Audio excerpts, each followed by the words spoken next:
अस्सलाम वालेकुम।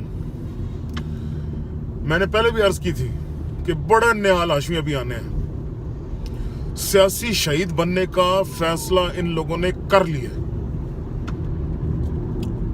देख लिया होगा आपने आज वो क्या नाम है उसका, अरे एक तो नाम भी याद नहीं रहते, इतने ये फजूल लोग हैं। वो सुना है जो परवेज लाई की गाड़ी के आगे नाचता था, आज सुना है वो आकर बड़ा शोर मचाया।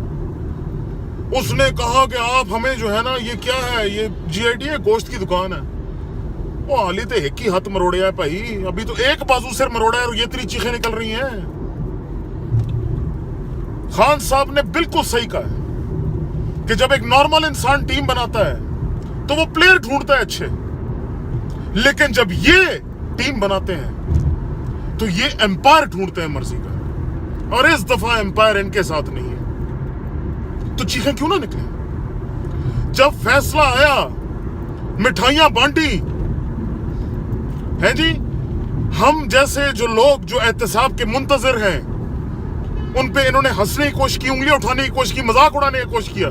हमने उस वक्त भी बड़े प्यार से इनसे कहा, ओ भाइयों को तर्जमा करा लो, ओ को पढ़ लो, तो बेइज्जती प्रोग्राम में सिर्फ गैप आया है, अभी राउंड 2 शुरू होने वाला है और राउंड 1 से ज्यादा सख्त होगा।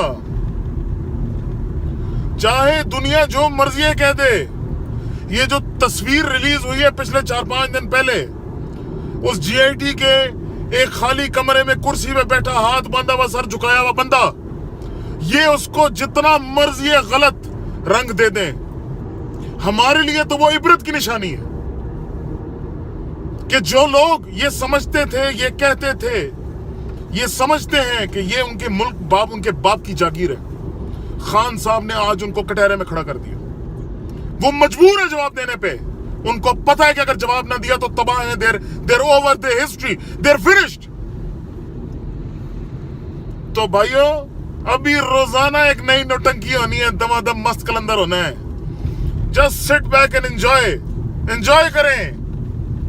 हाँ, बहुत कोई बढ़ चढ़ के अगर इन्होंने कोई बात की, किसी हद से आगे बढ़ने की कोशिश की, फिर खान साहब जो करेगा, हम खान साहब के साथ हैं, क्योंकि खान साहब इस कौम के साथ है, इस मुल्क के साथ है, हमारे बच्चों के साथ है, हमारे मुस्तकबिल के साथ है। तो जो वो फैसला करेगा, हमारा वही फैसला होगा इंशाल्लाह। पाकिस्तान जिंदाबाद, एहतसाब होकर रहेगा इस दफा इंशाल्लाह।